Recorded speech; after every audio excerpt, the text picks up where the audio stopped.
गोलमाल है भाई सब गोलमाल है। কিরে মৃদুল কোথায় যাবি?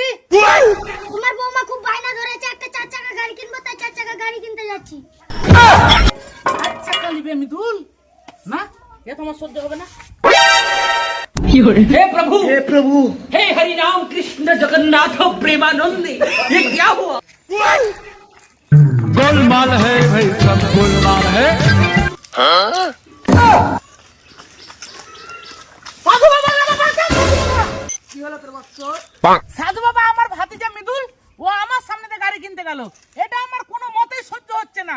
যেমন করে হোক এই গাড়ি কেনাটা থেকে আটকানোকে, ও যেন গাড়ি কিনতে না পারে। ঠিক আছে বৎস, এর জন্য অনেক টাকা লাগবে, দিলে সাধু লাগবে, যোগ্য করতে হবে।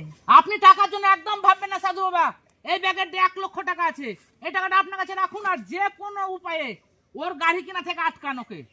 আমি আসছি সাধু বাবা। पैसा ही पैसा होगा।